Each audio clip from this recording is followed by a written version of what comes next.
Recibirás $15, papá. Esa fue la última oferta de mi hijo, con una voz cargada de la satisfacción de quien está a punto de heredar los 160 millones de su madre. Quería que estuviera presente en la lectura del testamento solo para presenciar su triunfo, para ver mi cara cuando mi completa insignificancia quedara registrada ante la ley. Lo que no sabía era que mi exesposa, incluso muerta, aún tenía una última jugada y yo era el centro de ella. Antes de contarte cómo ocurrió todo, dime en los comentarios desde donde escuchas esta historia, y no olvides dar like y suscribirte si crees que a veces las personas más silenciosas tienen los planes más devastadores. El sonido del cepillo era mi sinfonía.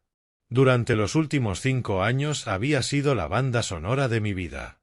Cada chirrido agudo era una nota, cada viruta de nogal, un verso. En mi pequeño taller de Austin, Texas, no era un arquitecto fracasado ni un marido descartado. Solo era un carpintero, un hombre que creaba cosas sólidas y honestas a partir de piezas rotas. Mis manos, endurecidas y marcadas por los años de trabajo, conocían la verdad de la madera. Nunca miente, no engaña, simplemente es, con todos sus nudos e imperfecciones. Respetaba eso. El olor a serrín y aceite de linaza era mi única colonia. Trabajaba en una mecedora, sintiendo cómo el reposabrazos tomaba forma bajo mis manos. Era una existencia tranquila, silenciosa. Hasta que todo se rompió. Mi viejo celular, apoyado sobre el banco lleno de herramientas, comenzó a vibrar con un zumbido insistente. Apagué el cepillo y el silencio fue casi ensordecedor. Me limpié las manos en los vaqueros llenos de polvo y miré la pantalla. 2 palabras me miraban frías y extrañas. Nathan Thorne. 20 años. Eso era lo que había pasado. 20 años sin una sola llamada que no fuera un reclamo o un insulto. Sin tarjetas de Navidad, sin felicitaciones de cumpleaños, solo un silencio enorme, construido ladrillo a ladrillo con acusaciones y desprecio. Pensé que duraría hasta que uno de los dos muriera. Supongo que tuve razón a medias. Respiré hondo, con sabor a serrín, y abrí el teléfono. Mi voz sonó áspera, oxidada por el desuso. «Hola». La voz al otro lado era cortante, perteneciente a un mundo lejano al mío. Era la voz del tráfico de Nueva York y de los trajes de $1000. Julián. Ya no me llamaba papá. Era Julián, un nombre que pronunciaba como si fuera una molestia. Nathan, tu madre ha muerto. No había tristeza en su tono, ni una pizca de dolor. Lo dijo con la frialdad de un presentador de noticias leyendo un teleprompter. La semana pasada, un derrame. Fue rápido. Me quedé quieto mirando por la ventana del taller el patio bañado por el sol tejano. Una extraña sensación de vacío me recorrió. Isabella muerta. Las palabras no encajaban. Ella siempre había sido una fuerza de la naturaleza, un huracán de ambición y creatividad, brillante, hermosa y totalmente destructiva. Pensar en ella como algo terminado se sentía incorrecto. Se impacientó con mi silencio. ¿Me oíste? ¿El funeral? Alcancé a preguntar, con la garganta seca. Me interrumpió. Ya pasó. No estabas en la lista. Escucha, por eso te llamo. Su abogado exige tu presencia. La lectura del testamento es este viernes a las 10 en punto, en las oficinas de Caldwell y Finch, Manhattan. No llegues tarde. No era una invitación, era una orden. Una cita impuesta por un hijo que hace mucho se había nombrado rey de un mundo al que yo ya no pertenecía. Logré mantener la voz firme. No tengo razón para ir. Nathan, Isabella y yo dejamos todo claro hace 20 años en aquel tribunal. No tengo nada que le pertenezca, ni ella a mí. Se escuchó un ruido en el teléfono, seguido de una risa breve y fea. Sin rastro de humor, era puro desprecio. Ese sonido, más que cualquier palabra, encendió algo dentro de mí. Lo sé, no vas a recibir ni un centavo, se burló. No seas tonto, mi madre te odiaba. Pero es un trámite legal, un formalismo. Tienes que estar allí en persona para oír oficialmente que no vales nada. Una confirmación notariada de tu irrelevancia para esta familia. Hizo una pausa, dejando que el veneno se hundiera. Personalmente, solo quiero estar allí para ver tu cara. Quiero ver cómo se derrumba tu falsa dignidad cuando lo oigas en voz alta. Es el único entretenimiento que todavía me das. La humillación era tan directa que casi resultaba admirable. No era la rabia de un hijo herido, era la crueldad calculada de un vencedor queriendo restregar su triunfo. ¿Ya terminaste?, pregunté, con voz baja. Casi, dijo con burla. No te preocupes por el viaje de vuelta. Te dejo $15 para el autobús. Considéralo un regalo de despedida. Y colgó. Me quedé allí, con el teléfono en la oreja, escuchando el tono muerto. El silencio del taller regresó, pero ahora era distinto. Pesado, sofocante. La ira, ese viejo fuego que había enterrado bajo años de resignación, empezó a arder despacio. No era una llamarada, era una brasa encendida. No me había invitado a una lectura, me había convocado a una ejecución pública. La mía. Quería un espectáculo. Bien. Lo tendría. Cerré el teléfono y lo dejé con cuidado.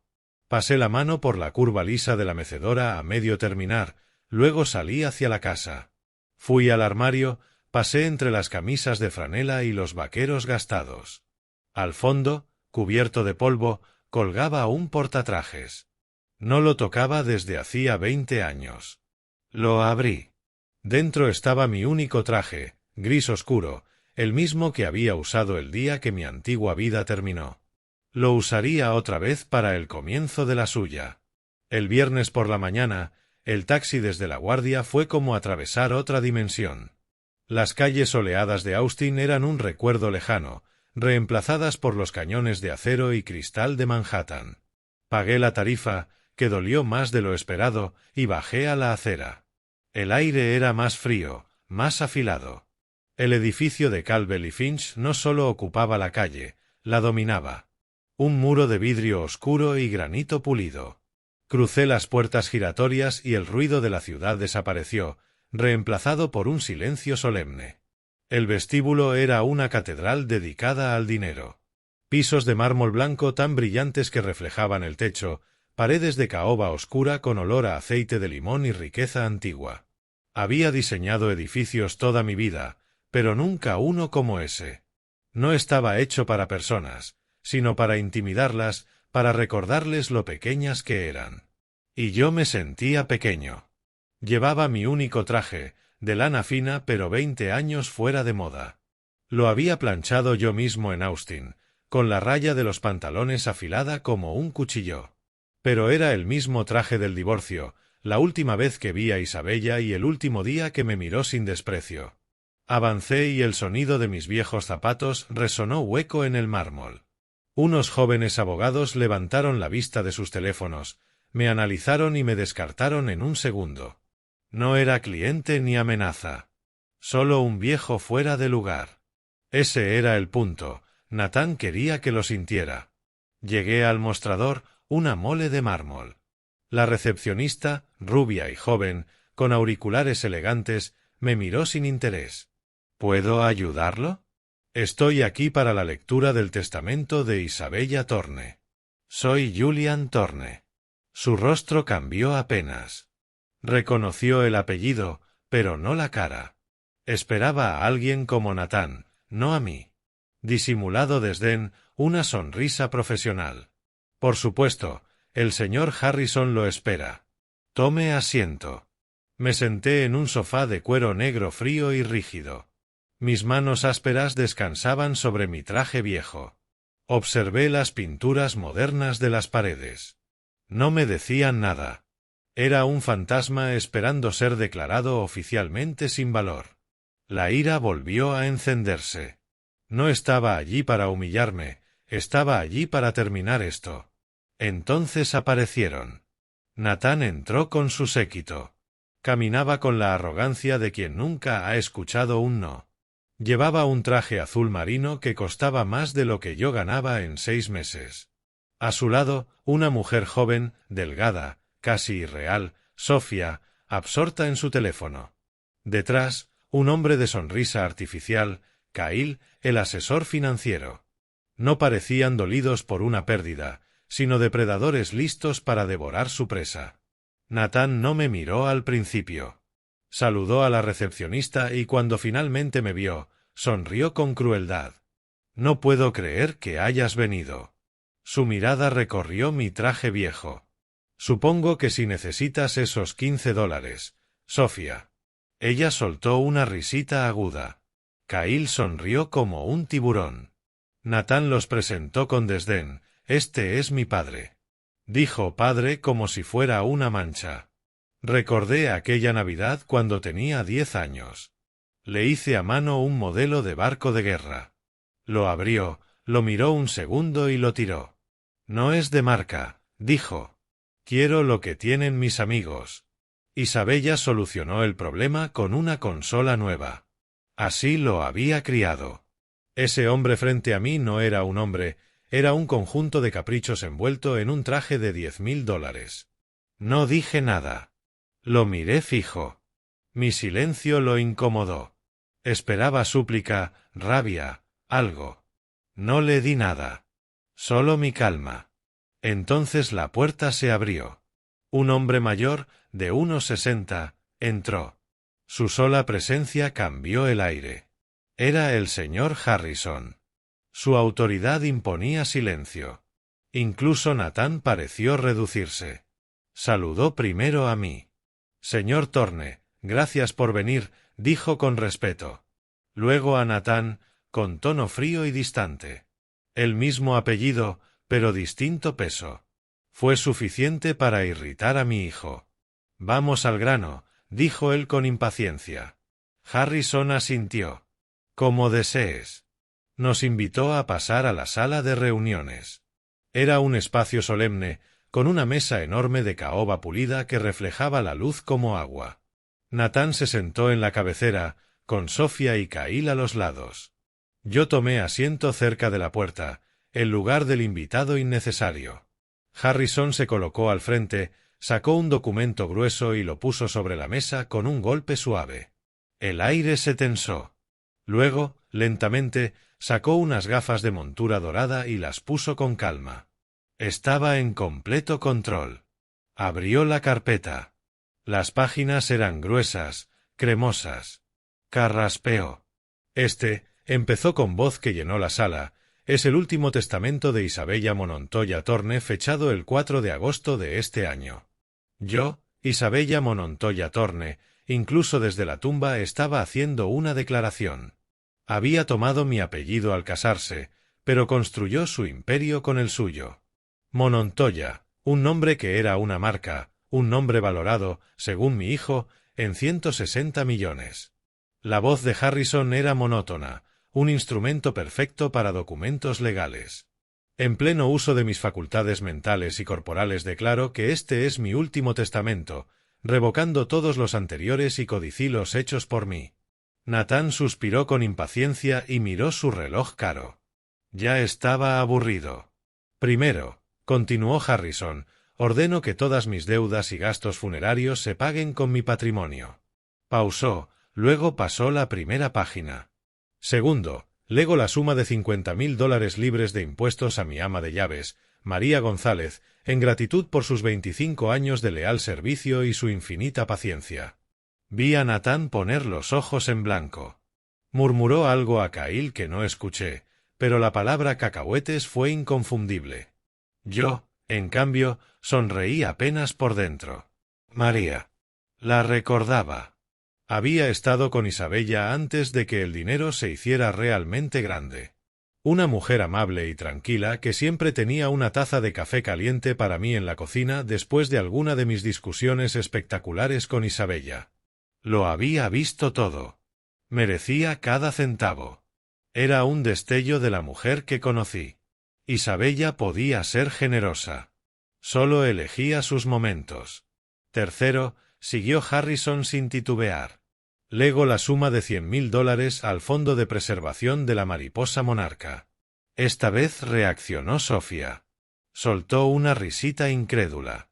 Mariposas, susurró a Natán lo bastante alto para que yo la oyera. ¿Habla en serio? Sentí una punzada aguda en el pecho. No tristeza. Algo más complejo. Nostalgia. Antes de que naciera Natán, antes de que Monontoya Designs fuera un imperio, Isabella y yo bajamos en un jeep viejo a México. Dormimos en moteles baratos y caminamos kilómetros montaña arriba para ver los santuarios de monarcas. La recordé en un claro, el aire denso de alas naranjas y negras, el rostro alzado al cielo, lágrimas corriéndole por las mejillas. «Es lo más hermoso que he visto en mi vida», Julian susurró. «Es como todas las almas del mundo volviendo a casa». Incluso tras tanta amargura, tantos abogados, tantos años de silencio, recordó aquel día. No era solo una donación. Era un mensaje. Cuarto, lego la suma de $25.000 a mi chofer, Miguel Rodríguez, por su excelente servicio y por no comentar jamás sobre los pintorescos invitados que mi hijo trajo a mi casa. Natán se irguió de golpe. ¿Qué diablos significa eso? Kyle le tocó el brazo. No es nada, Natán. Solo una broma. No significa nada. Pero Natán estaba visiblemente alterado. Esto no seguía su guión. Él debía ser la estrella y el telonero estaba acaparando demasiada atención. Empezó a golpear con los dedos la mesa de caoba. Un impaciente tac-tac-tac que resonaba en la sala. Harrison lo ignoró y siguió. Quinto.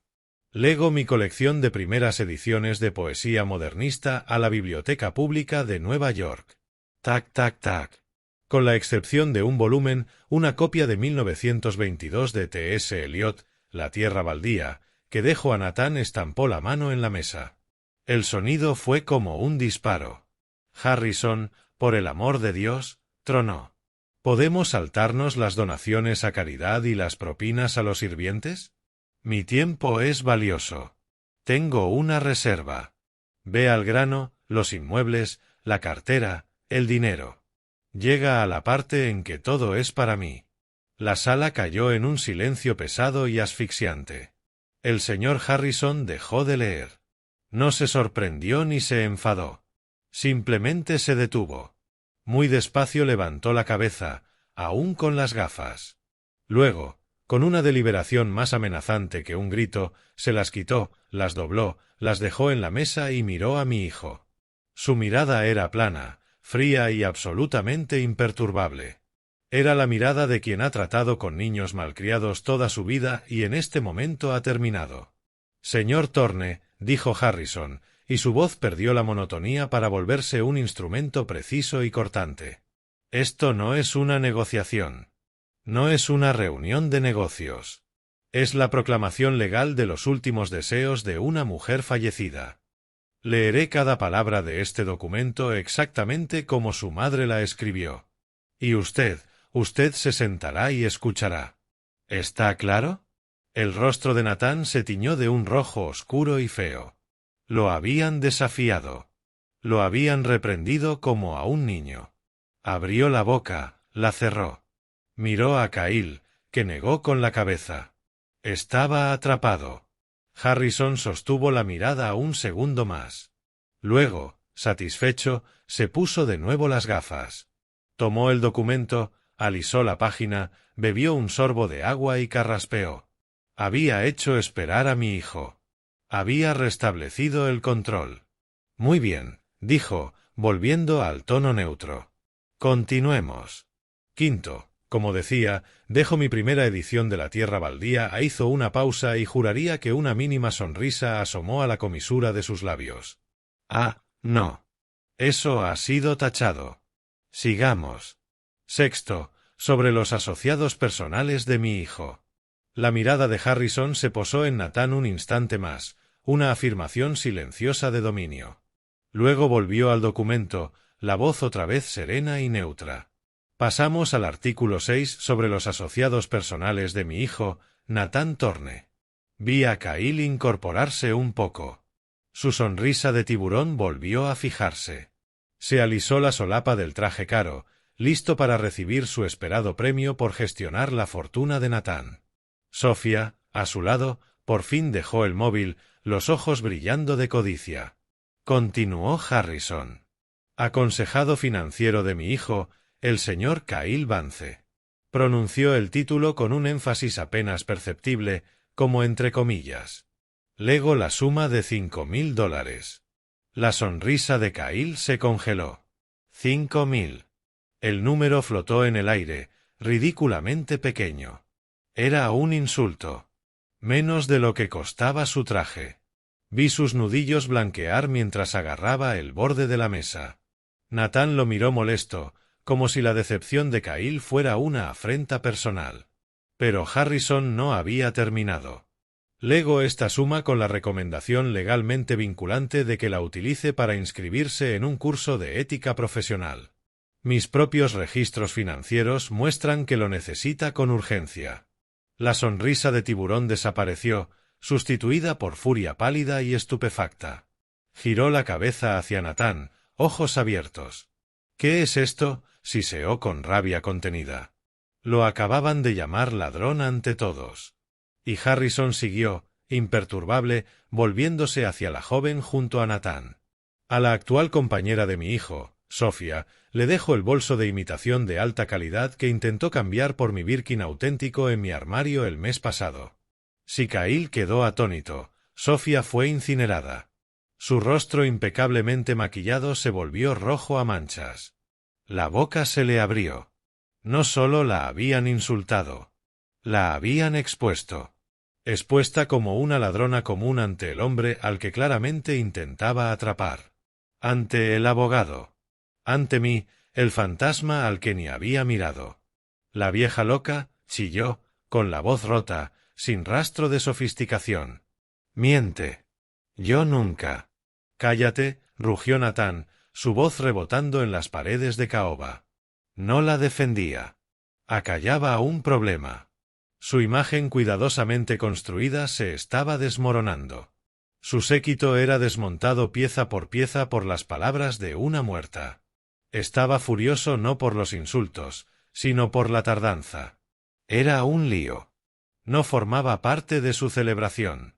No importa, les gruñó. Es una broma. ¿A quién le importa un bolso? ¿A quién le importan 5.000? Volvió su furia al abogado. Sigue, Harrison. Deja esta basura y llega a mi parte. Me quedé inmóvil. Y por primera vez en 20 años sentí una conexión con Isabella. Esta era la mujer con la que me casé. No la víctima que mi hijo pintó, sino una mujer brillante, fría y letalmente precisa.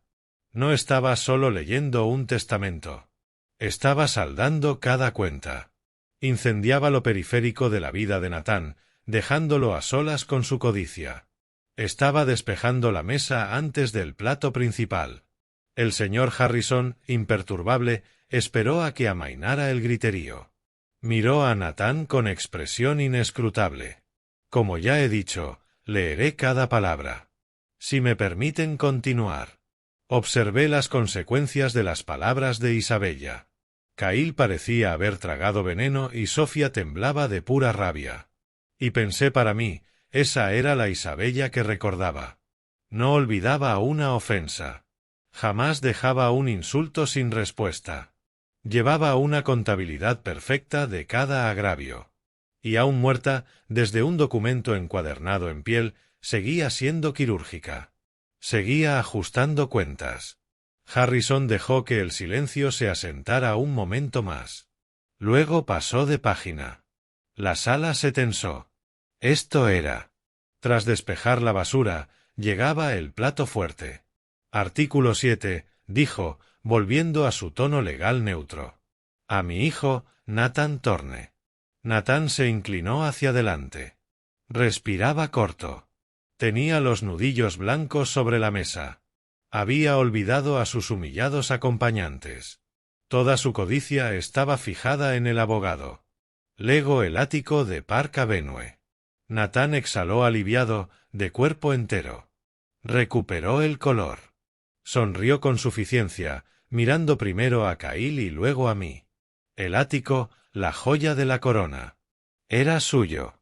Y continuó Harrison, mi colección completa de relojes PC Philippe. La sonrisa de Nathan se ensanchó. Soltó una risa corta y aguda. Sí, ahora hablamos. Me miró con brillo en los ojos. ¿Oíste, viejo? Los pecs. Todos. Harrison alzó un dedo y detuvo en seco la celebración. Sin embargo, dijo, y la palabra quedó en el aire como una hoja. La colección está guardada en una caja fuerte dentro del ático. La única llave de esa caja fuerte. Harrison pausó, miró el documento y luego me miró a mí, encontrando mis ojos al otro extremo de la mesa. La he confiado a su padre, Julian Thorne. Siguió un silencio absoluto, tan completo que oí el zumbido tenue del aire acondicionado. Sofía y Kyle, perdidos en su propia humillación, giraron la cabeza hacia mí. Nathan se quedó mirando. Su rostro, antes encendido de victoria, palideció, la sonrisa se borró. ¿Qué? Dijo bajo, incrédulo. ¿Qué acaba de decir? La llave, señor Thorne, fue confiada a su padre. Nathan golpeó la mesa y se puso en pie, la silla raspando con violencia. ¿De qué hablas? ¿Es una broma? ¿Una broma enferma? Me señaló con un dedo tembloroso. ¿Él? No la ha visto en 20 años. Ni siquiera sabe dónde vivía. No es nadie. Todas las miradas se posaron en mí. Y yo estaba tan sorprendido como él. Miré a Harrison, con la mente dando vueltas. Una llave. Isabella me había dado una llave. ¿Qué significaba? ¿Otro juego suyo? ¿Otra forma de hundir el cuchillo desde la tumba? Yo no tenía ninguna llave. No sabía de qué hablaban. Me quedé sentado, el fantasma de traje gris, de pronto y muy incómodo, en el centro de la atención. Mi hijo gritaba. Su cara era una máscara de incredulidad y rabia. Pero yo ya no estaba en esa sala fría de caoba. Mientras Harrison pasaba las hojas, el roce del papel grueso me arrastró 20 años atrás a otra crisis. No estaba en Nueva York. Estaba en nuestra vieja casa de Connecticut. Era 2005. Eran las 3 de la madrugada y la casa estaba a oscuras salvo por la luz del despacho de Isabella. La encontré allí no llorando, algo peor. Estaba sentada mirando una pared de hojas de cálculo, pálida y vacía. Estaba rota. Monontoya Designs, la empresa que era su vida, su pasión, su identidad, se desangraba. Al borde del colapso total. Se había excedido invirtiendo millones en un resort de lujo en el Caribe. Confiando en socios equivocados. El trato se había construido sobre permisos malos y arena movediza.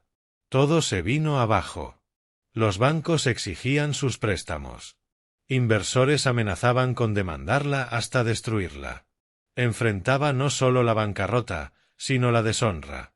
Me senté a su lado en la oscuridad, la pantalla dibujando sombras en su cara. Se acabó, Julian, susurró hueca. Todo lo que construí. Todo se fue. Se llevarán la casa. Se llevarán todo. No le asustaba ser pobre. Ya lo habíamos sido. Le aterraba ser una fracasada, quedar como una tonta. Su mundo se basaba en su reputación de empresaria brillante e infalible. Y ahora iban a ejecutarla públicamente. Me miró, y sus ojos, antes llenos de fuego, estaban vacíos. Hablan de negligencia criminal, dijo apenas. Dicen que engañé. Miré a mi esposa, la madre de mi hijo, la mujer brillante y exasperante a la que amé, y supe que se ahogaba y nos arrastraría a todos. El recuerdo se afiló. Durante una semana la casa fue una tumba. Los teléfonos no paraban con llamadas de banqueros furiosos e inversores traicionados. Isabella los dejaba sonar. Dejó de comer y de dormir. Se quedaba mirando los estados financieros, viendo los números sangrar en rojo. Estaba paralizada, ahogándose. Y entonces, a la semana, llegó una mano. No de un banco ni de un amigo. De un correo cifrado en un servidor de los Emiratos Árabes Unidos. Una oferta de reunión, un grupo de capital privado de Dubái del que jamás había oído. Decían que seguían a Monontoya Designs. Veían potencial. Isabella estaba demasiado hundida para ir, demasiado paranoica para hablar por teléfono. Era un fantasma. Me rogó que fuera. Yo seguía siendo su marido, su compañero, aunque no en los negocios. Era arquitecto. Entendía el lado constructivo mejor que nadie. Fui. Los vi en una sala estéril de hotel cerca de JFK. Eran 3. No eran banqueros. Jóvenes, impecables, trajes idénticos, ojos fríos de quien ha visto demasiado. Educados. De esa cortesía que amenaza más que un insulto. Pusieron las condiciones. En apariencia, un milagro. Asombrosamente simple. Inyectarían $100 millones en Monontoya Designs de inmediato. Suficiente para estabilizar el proyecto del Caribe, pagar a los banqueros más furiosos y silenciar demandas que rozaban lo penal. Un rescate total. Me quedé atónito. A cambio, pregunté con cautela, ¿qué quieren? El negociador principal, con leve acento británico, deslizó una carpeta de piel. Somos inversores, señor Thorne. Solo queremos invertir en proyectos futuros. Creemos en la marca Monontoya. Queremos ayudarles a construir. Llevé esa carpeta a casa. Pesaba como plomo. Isabella, desesperada por un hilo de esperanza, la abrió. Los primeros 10 minutos fueron éxtasis. Reía, lloraba, apretaba las páginas contra el pecho. Estamos salvados, Julian. Estamos salvados. Yo leía la letra pequeña. Soy arquitecto. He leído contratos toda mi vida. Y esto no era un rescate. Era el plano de un crimen. Isabella, le dije en voz baja, mira esto. Los costes proyectados. Señalé el anexo, el apéndice, la parte que esperaban que no miráramos. Detallaba los proyectos futuros que querían financiar, una serie de rascacielos de lujo. Mira los números, dije, están mal. Todos. Los costes están inflados al menos un 40%. No lo entendió al principio, cegada por los 100 millones de salvavidas. Y que, dijo, están sobrepagando, es su problema. No, dije, y un frío me subía por la espalda. Así funciona. Ese es el punto. No es inversión, Isabella. Es una lavadora. La sonrisa se le apagó. ¿De qué hablas? Ellos ponen 100 millones limpios ahora, expliqué, nos salvan. A cambio, construimos sus proyectos, pero no cobramos el coste real. Cobramos el inflado. Facturamos 140 millones. Pagamos a sus empresas pantalla en Caimán ese extra de 40 millones. Tomamos su dinero sucio y lo hacemos limpio. Lo hacemos parecer pagos legítimos de construcción. Toqué la página de firmas. No invierten, Isabella. Blanquean y quieren usar tu empresa, tu nombre, como detergente. Se le fue el color. Por fin entendió. Había dedicado su vida a que Monontoya significara lujo, calidad e integridad. Y esos hombres querían lavar con él su dinero de sangre. No, susurró. No lo haré. Entonces declaramos bancarrota, dije. Se acabó. No, gritó. La palabra le desgarró la garganta. Se puso en pie, caminó como fiera enjaulada, las manos en el cabello. No puedo. No entiendes, Julian. Me agarró la camisa, las uñas clavadas. Si quebramos, investigarán. Harán una auditoría forense. Encontrarán el desastre del Caribe. Dirán que fui negligente. Que defraudé. Estaba fuera de sí. Tenía razón. Estaba atrapada. Si rechazaba el trato, ruina y cárcel por fraude. Si lo aceptaba, ruina y cárcel por blanqueo. Había construido su propia prisión. La miré desmoronarse. La mujer brillante que levantó un imperio, a veces ciega por su ambición. Miré los contratos, los planos de los falsos condominios. Yo era arquitecto. Conocía ese mundo. Sabía ocultar costes, crear empresas pantalla, levantar cortafuegos legales y compartimentar un proyecto para que la suciedad no se propagara. Vi un camino, único, terrible, peligroso. Una forma de hacer lo que ellos querían pero manteniendo su nombre limpio. Ella rogó de nuevo. Julian, por favor, ¿qué vamos a hacer? La miré y tomé la decisión. La decisión que definiría mi vida y salvaría su empresa destruyéndome a mí. La levanté del suelo. La sujeté por los hombros. Basta, dije con calma sobrenatural. Deja de llorar. Vete a tu cuarto. Vete a la cama. Me miró confundida. ¿Qué? No vas a participar en esto, dije firme. No firmarás. No tomarás estas reuniones. No estarás en estos correos. Te concentrarás en diseñar. En salvar la cara pública de la empresa. Harás lo que mejor sabes. Una chispa de esperanza le encendió los ojos. Pero el trato, el dinero, los contratos.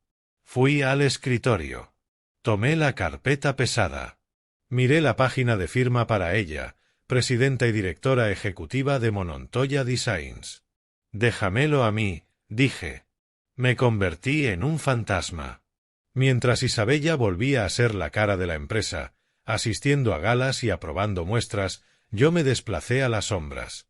Fui el intermediario. Yo volé a Zúrich, a Dubái, a Gran Caimán. Yo me senté en salas de hotel negociando con hombres sin apellidos. En Nueva York usé mi licencia de arquitecto, mi nombre, mi reputación, para crear una serie de empresas pantalla. Thorn Construcción, Thorn Project Management, Thorn Architectural Supply. Construí un laberinto de entidades legales. Un cortafuegos complejo con un propósito, que la suciedad no alcanzara a Isabella. Llegaron los 100 millones. Monontoya Designs se salvó. Se pagó a los bancos. Desaparecieron las demandas. Isabella fue celebrada en las páginas financieras como una genia que superó la tormenta. Y comenzó la segunda parte, el blanqueo. Yo firmé los contratos inflados. Yo aprobé las transferencias a cuentas anónimas. Yo supervisé la creación de facturas falsas certificando que millones en mármol italiano o acero alemán habían llegado cuando no había llegado más que un recibo bancario. Se me daba bien. Aterradoramente bien. Mi mente de arquitecto, experta en levantar estructuras reales, también servía para construir cascarones. Durante 2 años viví una doble vida. Arquitecto respetado de día, lavador de dinero de noche. Salvé su empresa, su nombre, su libertad. Pero no puedes mover tanto dinero sucio sin que alguien lo note. El FBI no vino por Isabella. Ni sabía que estaba implicada. Vinieron por mí. Llevaban años siguiendo al grupo de Dubái. Vieron el dinero fluir a mis empresas pantalla. Vieron contratos inflados, facturas falsas, mi nombre, mi firma, mi sello profesional en ficciones. No derribaron la puerta. Fue silencioso. 2 hombres en trajes oscuros esperándome en mi oficina por la mañana. Lo pusieron todo sobre la mesa. Tenían las transferencias, las fotos de vigilancia en JFK. Me tenían atrapado. Me ofrecieron un trato. Díganos con quién trabaja, dijo el agente principal. Denos la organización, los de Dubái, el beneficiario real. Miré el expediente. Mi nombre en cada página. Isabella no aparecía. Había hecho demasiado bien mi trabajo. Tenía una elección. Podía entregarla. Contarlo todo. Que estaba aterrada, que me suplicó, que lo hice para salvarla a ella y a nuestro hijo. Quizás serían indulgentes. O podía cargar yo con la culpa. Pensé en Isabella, aterrada en el suelo. Pensé en Nathan en Yale con su futuro por delante, un futuro construido sobre el imperio de su madre, ahora técnicamente financiado por criminales. Y tomé la segunda decisión. La que selló mi destino. No sé de qué hablan, les dije. Me excedí. Hice malos negocios. Me descuidé con los libros. No hay organización. Solo fui yo. Hice concesiones. Estaba desesperado. Les di una confesión, pero no la que querían. Me declaré culpable de negligencia profesional, de evasión fiscal, de falsificación de registros. Me hice pasar por un arquitecto torpe y codicioso. Para proteger a Isabella de una condena por blanqueo, tenía que admitir algo. Y lo hice. No fui a prisión. Mis abogados, pagados por la ya estable empresa de Isabella, lo evitaron. Pero lo perdí todo. Perdí mi licencia, revocada para siempre. Perdí mi reputación. Mi nombre fue arrastrado por el barro. Julian Thorne, arquitecto deshonrado. Me convertí en un apestado. Y entonces mi hijo Nathan torció el cuchillo. Tenía 22, recién vuelto de Yale, y vio su oportunidad. Fue con su madre no a consolarla sino con ira. Te traicionó, gritó, supe después. Usó tu empresa. Malversó a tus espaldas. Es un criminal. Te humilló. Me humilló. Le dio a Isabella una narrativa fácil. En su versión yo no era el salvador, era el villano. Y Isabella, viendo su empresa a salvo, su nombre limpio y el mío destruido, eligió el camino fácil. Eligió la historia que la hacía víctima. Presentó el divorcio. Se proclamó esposa engañada por su marido codicioso. Y dejó que Nathan, nuestro hijo, lo creyera. Dejó que el mundo lo creyera. Nunca dijo una palabra en mi defensa. Me dejó arder. Ese fue el precio de salvarla. La voz cortó 20 años de memoria como un cincel. Parpadeé. El despacho oscuro de Connecticut se desvaneció y volvió la caoba fría de la sala. El corazón me golpeaba. El pasado era más real que el presente. Alcé la vista. El señor Harrison me observaba neutro, pero todos los demás me miraban. Cahill tenía en los ojos cálculo codicioso. Sofía me miraba como por primera vez, con un destello de curiosidad. Y Nathan me clavaba una mirada casi aterradora. Su rostro era una nube de sospecha y rabia. Las venas del cuello marcadas. La llave, escupió con voz baja y peligrosa. ¿Dónde está? ¿Qué te dio? Estaba convencido de que era un plan, una última broma cruel de su madre conmigo de cómplice. Veía conspiración en cada sombra. Miré de su furia a la calma de Harrison buscando una respuesta que no existía. Mi mente estaba en blanco. 2 décadas de virutas de madera y soledad, una llave para una caja de relojes. Era absurdo. Un detalle de una vida que ya no era mía. Una línea de un guión ajeno. Miré a mi hijo. Su herencia de 160 millones, en su mente, quedaba ahora retenida por mí, el fantasma al que había convocado para su diversión. Negué con la cabeza, no por desafío, sino por genuina perplejidad. No sé de qué hablas, dije. Y era la pura verdad. Mi no lo sé quedó suspendido, un hecho simple. Nathan me miró con incredulidad que se pudrió en desprecio furioso. Procesaba la nueva variable, la complicación imposible. Era un toro aturdido por una picana, pero solo un segundo. Soltó una risa áspera y gutural, forzada, una actuación para aparentar control, para fingir que era una molestia menor. No importa, chasqueó la mano como espantando una mosca. ¿Una llave? ¿Crees que me importa una llave? ¿Qué iré a una búsqueda del tesoro con él? Se rió más fuerte. Haré que un cerrajero perfore esa caja antes del almuerzo. Es irrelevante, un juego sentimental sin sentido de una moribunda. Se sentó, pero no estaba relajado. Era un resorte a punto de romperse. Señaló con un dedo tembloroso al abogado. Basta de juegos. Marcó cada palabra. Basta de sirvientes, de mariposas y de llaves. Ve al punto, Harrison. El plato fuerte, los activos, los 60 millones. Lee la parte donde todo me toca. Léele ya.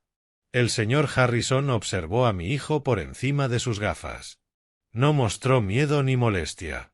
Dejó que la orden de Nathan se asfixiara sola en el silencio. Luego, Con esa misma calma metódica exasperante, ajustó las gafas, bebió un sorbo de agua de un vaso de cristal y pasó la página. El crujido del papel grueso sonó como un trueno. Saboreaba el momento. Seguía el guión de Isabella al pie de la letra. Por supuesto, dijo en tono neutro. Procedemos al artículo 8, la disposición del caudal hereditario principal, el remanente de todos los bienes, reales y personales, donde quiera que se encuentren. Era el momento. El aire pesaba. Natán se inclinaba tanto que casi salía de la silla. Todo su cuerpo era un músculo tenso de codicia. Incluso Cahill y Sofía, pese a su humillación, miraban con atención desesperada. Harrison leyó sobre los activos líquidos restantes, acciones, bonos, propiedades e interés de control en Monontoya Designs LLC. Se detuvo. Hizo una pausa deliberada, como si releyera una cláusula inesperada. Era un maestro de ceremonia. Vamos, susurró Natán. Vamos. Harrison carraspeó. Decreto lo siguiente. Primero, a mi exmarido, Julian Thorne. Alcé la cabeza. Yo. ¿Qué era eso? Natán soltó un jadeo ahogado, como si le golpearan el estómago. Su cara, pálida de expectación, se volvió rígida. Sus ojos se afilaron en pura rabia y se clavaron en mí. No respiraba. Era una bomba encendida. Los músculos de su mandíbula rechinaban. ¿Qué estaba haciendo ella? ¿Una crueldad final para darme una suma ridícula antes de entregarle el resto a él? Harrison siguió, impasible. A mi exmarido, Julian Thorne, le lego la suma de $15. $15. Las palabras flotaron. No era un insulto, era una ejecución pública, una broma mezquina y pueril. Pero no había terminado. $15 moneda estadounidense a pagar en efectivo, para cubrir el billete de autobús de regreso a donde sea que venga, viaje que mi hijo Natán sin duda será tan amable de sugerirle. Empezó como un resoplido incrédulo y la presa de su autocontrol no se rompió, se evaporó. Natán estalló en una carcajada bronca y bramante, no de humor sino de triunfo puro. Se puso de pie, temblando de risa, me señaló con el dedo, la cara roja a manchas, con lágrimas de júbilo cruel. $15, rugió. $15. Se dobló golpeando la mesa de caoba. Cahill, hasta entonces mudo, captó la nueva corriente y esbozó una sonrisa viscosa. Increíble, Natán, increíble. Sofía chilló servil. $15 para el bus. Natán aulló, recuperó el aplomo y, pavoneándose, miró a sus dos acompañantes. Siempre tuvo un humor retorcido, siempre. Había ganado. En su mente, la confusión de la llave era irrelevante, los agravios a sus amigos, entremeses. Este era el remate. Yo había sido declarado nada. Su risa bajó a un ronroneo pagado de sí. Ajustó los puños de su traje Tom Ford, volvió a mirarme con una sonrisa fría. Bueno, dijo con falsa lástima. Eso es todo. Rodeó la mesa como un depredador y se detuvo a pocos pasos. Me registró con una repulsión casi tangible. Se acabó, viejo. ¿Lo oíste? $15.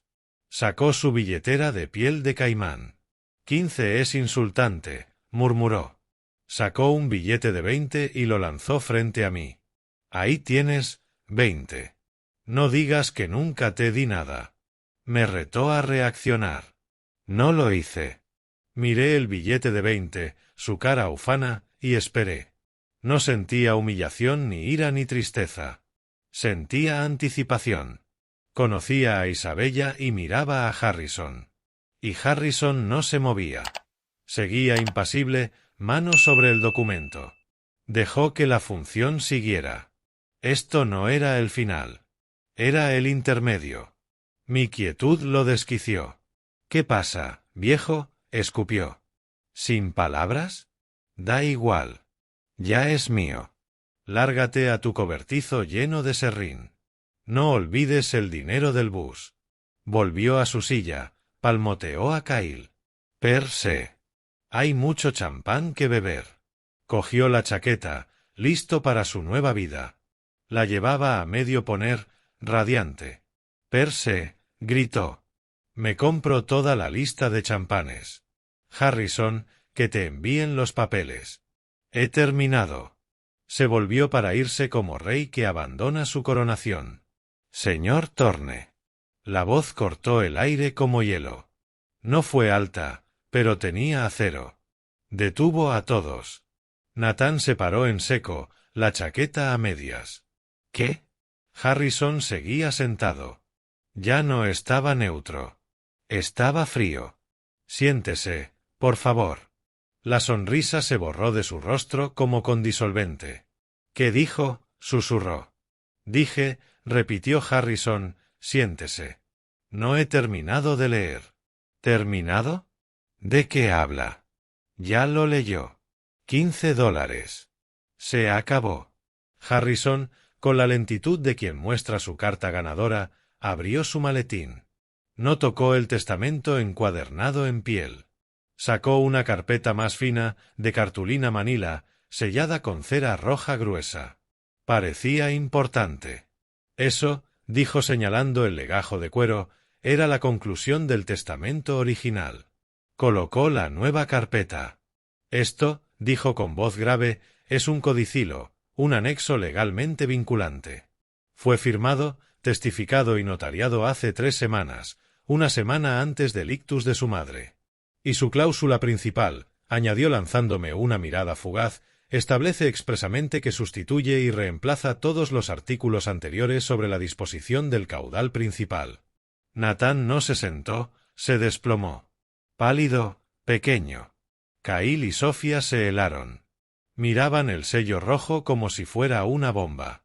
Harrison rompió el sello con un cuchillo pequeño y desplegó una hoja principal con otros anexos. Se puso las gafas. Esto, dijo, ya no es mi voz. Es una carta de tu madre dirigida a ti, Nathan, con instrucción legal de leerla hoy ante todos y que sirve de base del nuevo artículo 8. Empezó a leer y las palabras eran Isabella pura. A mi hijo Nathan. Escribo esto porque he terminado de ser cobarde. Durante 20 años te dejé creer una mentira.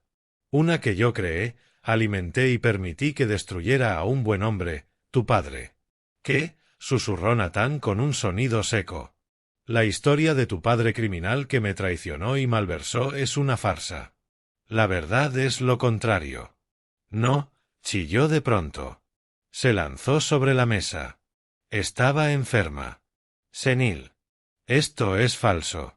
Él la manipuló. Miró a Kyle suplicante. Diles que es inadmisible. Que no era competente. Impugnaremos. Harrison, aburrido, alzó la mano y mostró otro documento. Sobre eso, dijo cortante. Adjunto a este codicilo hay una evaluación psiquiátrica y cognitiva de 40 páginas realizada por un panel de 3 neurólogos y psiquiatras certificados. Se hizo a petición de ella 72 horas antes de firmar. Resumo sus conclusiones. En su opinión experta, unánime y legalmente vinculante, su madre estaba, cito, enteramente lúcida, en pleno dominio de sus facultades y con una agudeza mental superior al 99% de su grupo etario. Soltó el informe con un golpe seco. No estaba loca, señor Thorne. Estaba, como aquí dice, por fin, harta. Si me permiten. Nathan se hundió, boqueando. Harrison volvió a la carta. La verdad, Nathan, es esta. Hace 20 años Monontoya Designs rozó el colapso total. Tomé decisiones terribles y temerarias. Confié en gente equivocada. Enfrentaba no solo la quiebra, sino cargos penales por fraude y negligencia. Iba a perderlo todo. Cerré los ojos. Volví a aquel despacho oscuro. Ella en el suelo, suplicando. Tuvimos una salida, leyó Harrison. Un trato con inversores de reputación dudosa. Salvaría la empresa a cambio de blanquear su dinero. Estaba atrapada. Si decía no, prisión por fraude. Si decía sí, prisión por lavado. Fui cobarde. Me derrumbé. Y entonces tu padre intervino. Oí un sollozo ahogado a mi izquierda. Era Nathan negando con las manos en los oídos. Tu padre, el hombre a quien llamaste criminal durante 20 años, eligió protegerme y protegerte. Asumió el trato. Puso su nombre, su carrera, su licencia. Creó las sociedades pantalla. Tomó las reuniones en habitaciones sin ventanas. Manejó las transferencias. Hizo el trabajo sucio para mantener limpio mi nombre, el nombre Monontoya. Dirigió todo el riesgo hacia él. Construyó un cortafuegos legal a mi alrededor y se quedó en el fuego. Y cuando el FBI llegó, fue por él exactamente como planeó. Confesó, Nathan. Confesó delitos que no cometió, negligencia y fraude, para tapar el blanqueo del que yo era responsable. Perdió su licencia. Perdió su reputación. Su vida entera. Lo hizo para salvarme, para salvar la empresa que ahora reclamas con arrogancia. ¿Y yo qué hice? Bajó la voz Harrison. Te escuché. Escuché tu veneno. Dijiste que era un criminal y en mi vergüenza y cobardía asentí. Dejé que esa fuera la historia. Lo divorcié. Lo abandoné. Permití que lo trataras como basura porque temía que si sabías la verdad me mirarías con el mismo desprecio. Fui cobarde y te dejé convertirte en esto.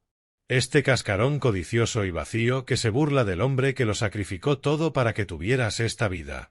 La fortuna de 160 millones que ansiabas existe por una sola razón. Existe porque tu padre, Julian Thorne, la salvó. El silencio era un vacío. Harrison seguía siendo la vasija de una confesión que reescribía 20 años. Nathan estaba inmóvil, cera blanca. Las palabras siguieron martillando. Tu padre no es un criminal ni un fracaso. Es un héroe.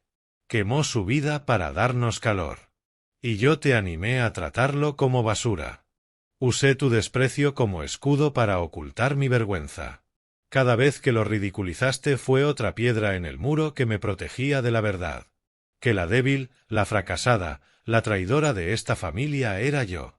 Me temblaban las manos. No era tristeza, era una validación 20 años tarde. Harrison remató.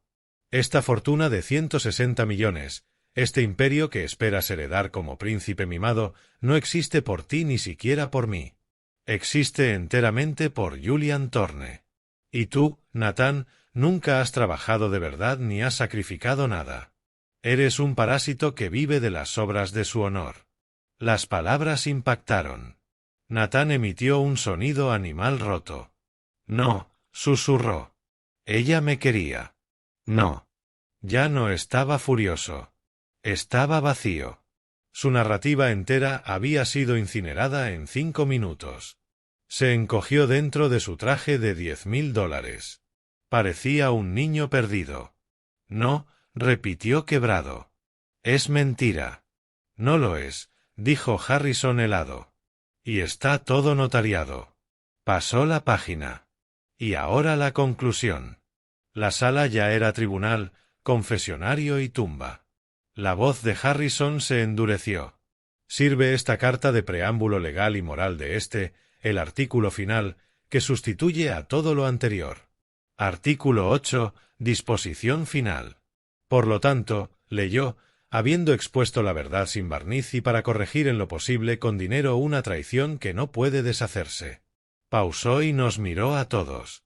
Decreto como deseo final y testamento vinculante que todos mis bienes, dondequiera que estén, todas mis acciones, bonos y activos líquidos, mi colección de arte, mis participaciones privadas y, sobre todo, mi interés de control del 100% en Monontoya Designs LLC y todas sus filiales, un patrimonio con valor estimado actual de 160 millones. Leyó la lista como sentencia. Nathan no se movió. Todo esto, leyó, lo doy, lego y dejo. Se detuvo, me miró a mí. Mantuvo mi mirada.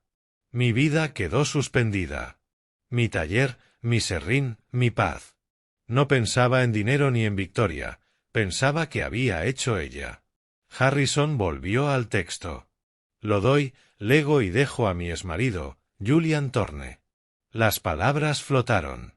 Yo, El del traje de 20 años, convocado para una ejecución pública. Oí un gemido. Nathan. No pude mirarlo. Sentí el peso del cielo sobre mis hombros.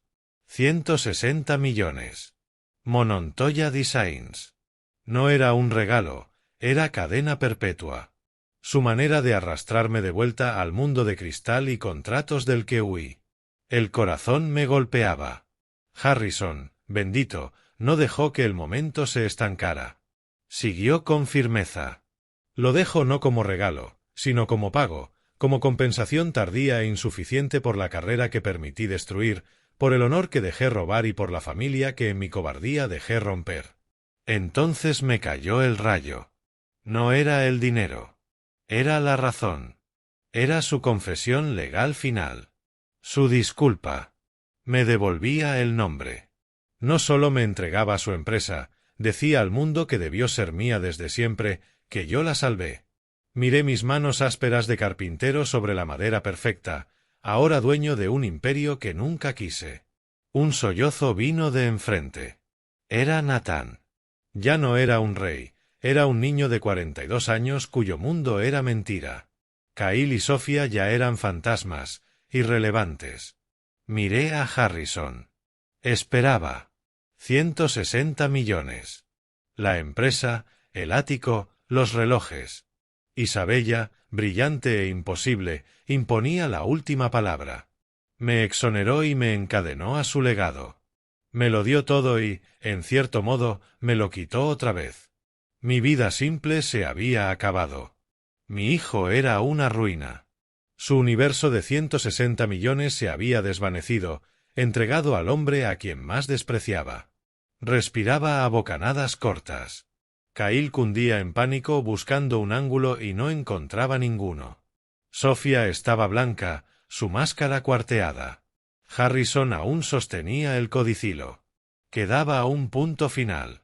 Y por último, dijo con voz de mazo, llegamos al legado final. Miró a mi hijo.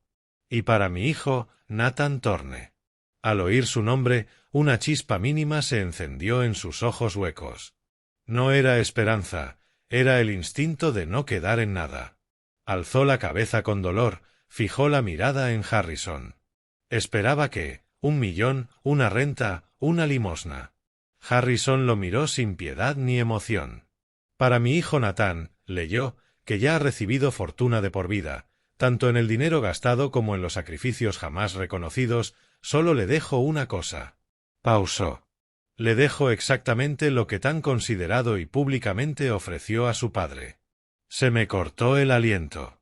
La mirada rota de Nathan fue de mí a Harrison. No entendía.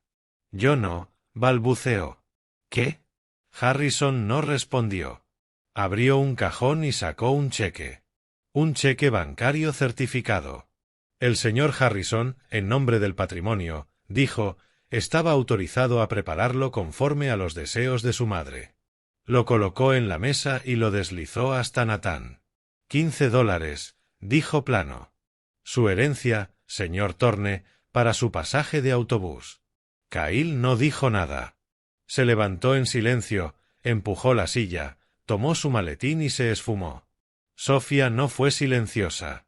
Miró el cheque, miró la cara patética de Nathan y su expresión se curdió en asco. «Eres patético», siseó. Se puso de pie, agarró su bolso auténtico y se fue sin mirar atrás. El taconeo en el mármol fue el único sonido. Y quedamos 3.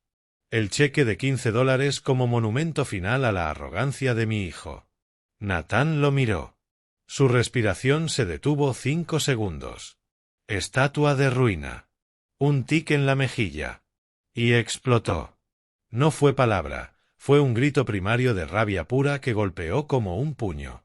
El sonido de un hombre que no solo lo perdió todo, sino que descubrió que no era nada. No. Barrió la mesa. Vasos, libretas, jarra de agua, todo voló. El cristal se hizo añicos. Los demandaré, chilló, escupiendo. No gritaba a Harrison sino al universo y a su madre muerta. Lo quemaré todo. Se volvió, los ojos inyectados, y me vio. Toda su furia se condensó en odio. Tú, bramó. Tú hiciste esto. La manipulaste. Ladrón. Se lanzó. No caminó, se arrojó, la silla cayendo. Venía a mi garganta. No tuve tiempo de ponerme en pie. Me preparé, pero Harrison fue más rápido. Pulsó un botón del intercomunicador. Antes de que Nathan rodeara la mesa, las puertas se abrieron. 2 guardias de seguridad enormes llenaron el umbral, hombres de trajes oscuros con pinganillos, profesionales. Nathan no los vio hasta que lo tenían. Uno le sujetó el brazo izquierdo, otro el derecho, lo giraron, el traje de $1000 rasgándose, y lo inmovilizaron con eficacia. «Suéltenme», gritó, mezcla patética de furia y pánico. Se debatió en vano. Harrison se puso en pie despacio. Miró los destrozos, miró al hombre llorando y gritando sujeto por la seguridad. No subió la voz. «Retírenlo», dijo frío. «No pueden hacerme esto», chilló mientras lo arrastraban. «Soy Nathan Thorne. Este edificio es mío. Los despediré». «Y señor Thorne», añadió Harrison cortando la rabieta. Nathan se giró, ojos desorbitados. Harrison señaló el pequeño cheque blanco en la mesa. «No olvide su herencia». Eso lo quebró. Empezó a maldecir a Harrison, a su madre y sobre todo a mí. «Te mataré, viejo. ¿Me oyes? Te mataré». Aún gritaba mientras lo arrastraban hacia los ascensores, los zapatos caros raspando el mármol. Las puertas de roble se cerraron. La calma pesada llenó el vacío. Solo se oía mi respiración y una sirena lejana. La adrenalina se drenó. Estaba cansado hasta los huesos.